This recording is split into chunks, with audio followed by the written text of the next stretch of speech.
Surgical Goblin has had his eye on this forever. From what he's done in competitive play to what he's done as a content creator, he is now the champion of the world. Hello guys, I'm Surgical Goblin. I'm a full-time Clash Royale content creator and I'm an ex-pro. I remember getting into video games because of my older brother. Growing up with him, he always used to play games, and of course we used to play together a little bit, and I started liking games a lot. I don't remember exactly what games we used to play, but a little bit of everything. I remember also doing like Pokemon games on the Nintendo. I remember playing a little bit on Xbox, I think it was, like just a general variety of games. So when I first got into Clash Royale, I was already playing a Supercell game called Clash of Clans. I'm sure everyone knows it. And I used to watch a couple of content creators making videos about, okay, there's a new game coming from Supercell. And at first I wasn't that convinced, but then when I started testing the game itself, I never stopped playing from that day. So just like anyone else, I downloaded Clash Royale for fun. I never competed in any other game, and back then I didn't know I would be good either. So there was a 15k tournament, which back then was like the biggest thing in the game. There was 1,000 players playing with huge prizes, and I managed to get second. I remember the exact moment, the exact day, because I was just sitting on my sofa chilling and my mom was home, and when I got second I started screaming like, "Mom, I got second!" And for me it was like crazy back then. So I started playing competitive Clash Royale not that long after the 15k tournaments. I remember there was a live qualifier in Paris, France. And it was actually crazy because I played the qualifier, no expectation at all. And I didn't qualify. I think it was like the top 8 to qualify to the tournament. I finished 9th. And then 1 week after, I got an email saying one of the people who did qualify is not able to make it. I went there with my father, and in the live event itself, I got second.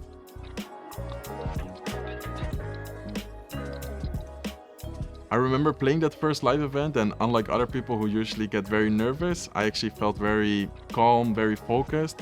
And I think that also helped me do really well in that event and also in the other tournaments afterwards. The experience traveling the world thanks to a video game was definitely amazing because it was a very new world to me and also my parents. I was a minor back then, so they had to come with me to a couple of events. I traveled to Paris, for example, with my father. I had CCGS, another live event in US, United States, with my dad. So amazing experience. After that live event, that is also the exact moment when I started creating some YouTube videos. I remember my first videos, if I watch them right now, they are horrible, like quality-wise.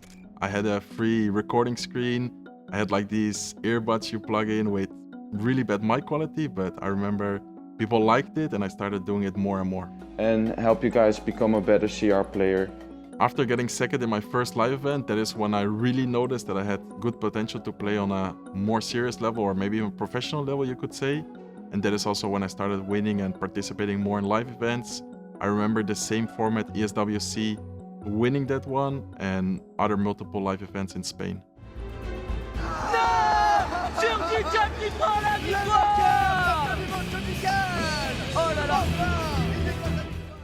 And after those live events, especially the ones in Spain, Alvaro845, which is a really big Clash of Clans YouTuber, contacted me. And I remember the exact moment because I was in school and we were talking on WhatsApp, and he was like, okay, there's this new project we want to start, an esports project. And I was like, what is that? And it was basically him trying to sign me with a contract to play for them and get paid every month, which back then was like something I never imagined. I was like, what? Of course, I would love to join. My first live events as a professional player were amazing. And I remember one specifically because the crowd was amazing. We were facing Team Heretics, which is one of the biggest Spanish esports organizations. I think they're still very active. And I remember the crowd were thousands of people screaming. Like, I was a little bit nervous and the feeling was just amazing.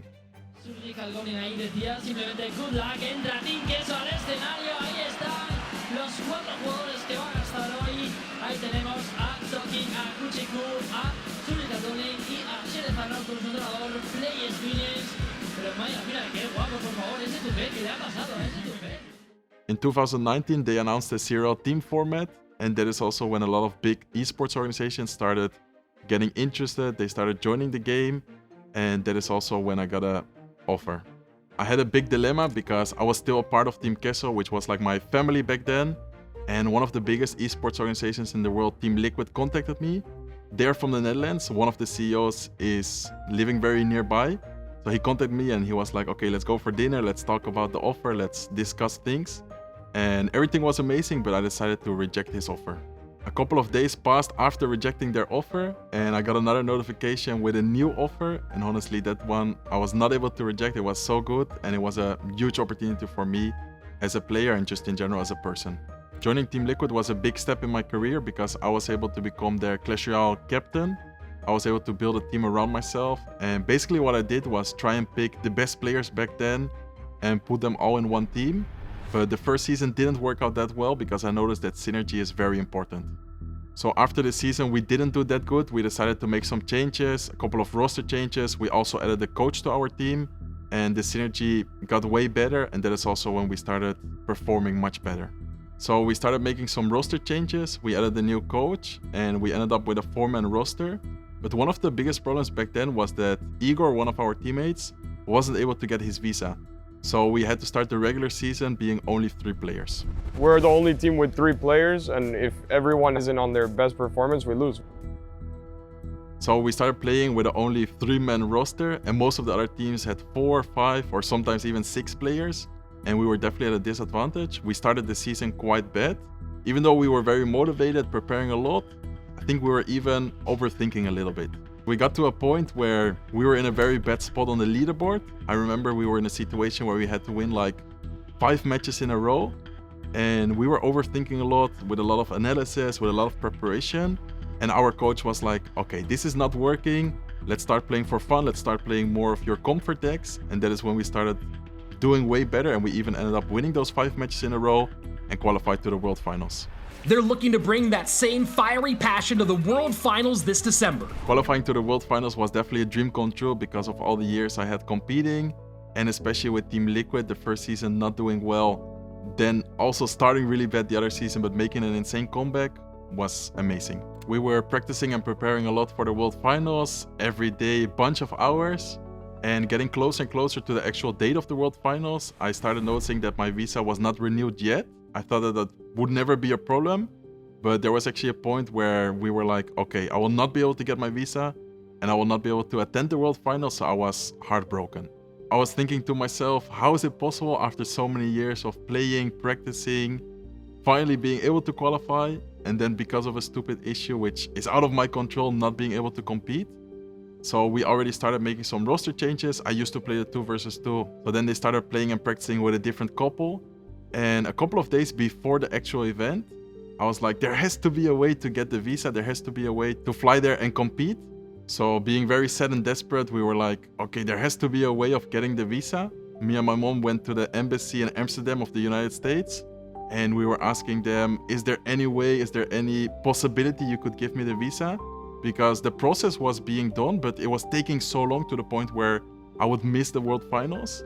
And they were like, okay, the shipping company has it, but until the shipping company gives it to us in Amsterdam, we will not be able to give it to you. So basically what we did is call the company and we were like, okay, in 2 days there's a World Finals I need to compete in. Is there a way you could already take out my passport and we would come pick it up? So at first they were like, that's not really something we do. But of course, I was like begging. I was like, please, can you make an exception? I really want to go. I need to go. This is like my dream. So then we got a call a couple of hours later, already losing hope. And he was like, okay, we found your passport. You can come and pick it up. So we drove towards the company. We got it. And that same moment, I was already messaging my manager. I was like, okay, we need to get a flight now. And that same day, I even got onto the flight, getting to the World Finals. So after all the emotions, after the long flight, I was there, but of course very happy to be able to compete in the World Finals. And that is also when the legendary match happened of 1 HP. This match is something I will never ever forget in my life. Just thinking about all the circumstances, all the hype, everyone there, screaming, watching, and then winning by 1 HP was incredible. Martin trying to get Graveyard on tower. Poison gets down. 784! 1 HP! 1 HP! Oh my God! Surgical Goblin does it! Liquid's going to the final! 1 HP! That's all it took! That was the semifinals, and after such a crazy moment, I was super convinced that we would end up winning the World Finals. That's it! That's This is going to be it! Team Liquid is going to be your champions! Champions!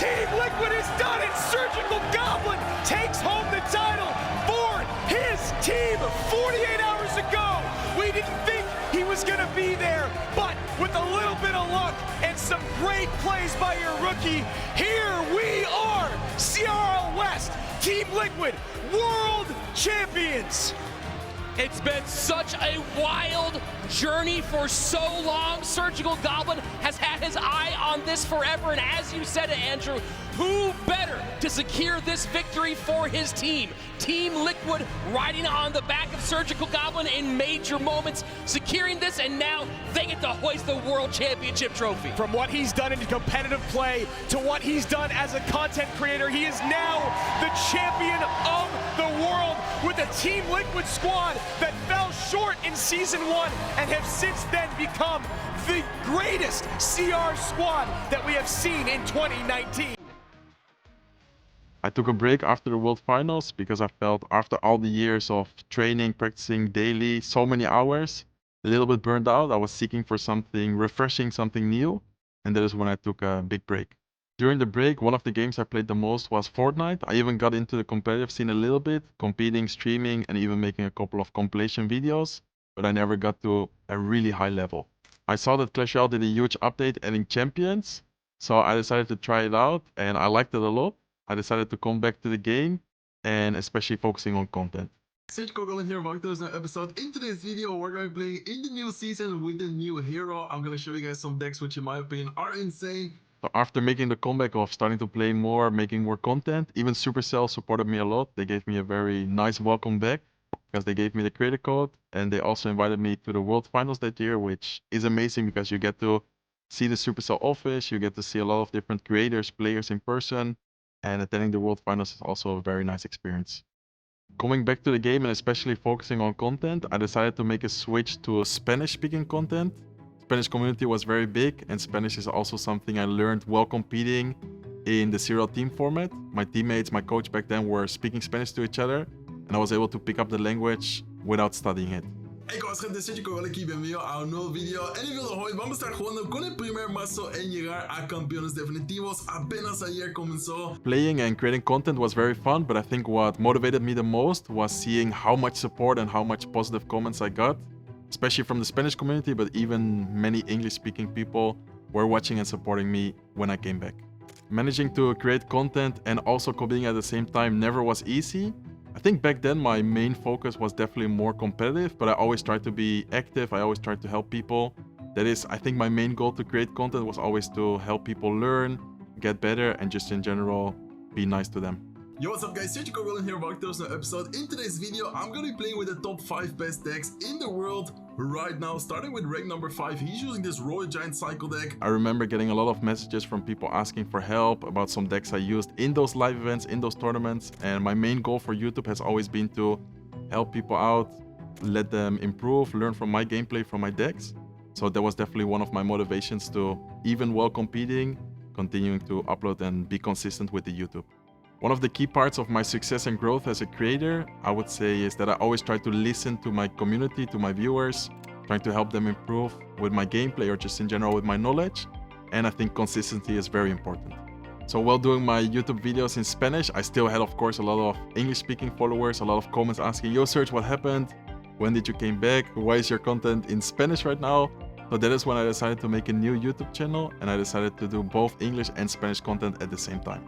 Managing to upload daily on both channels is definitely not easy, but thanks to my amazing team, it's possible. And I also get a lot of good feedback, which of course motivates you. And something which is very funny and cool is that I even have Spanish-speaking people watching my English channel, and they're like, okay, I can watch and your gameplay and improve my English. One of the main benefits of being a part of different communities is that sometimes you notice that Clash Royale could be very popular in the Spanish-speaking community and not that much in the English, or the other way around, and this way you are very active and very compromised with both communities.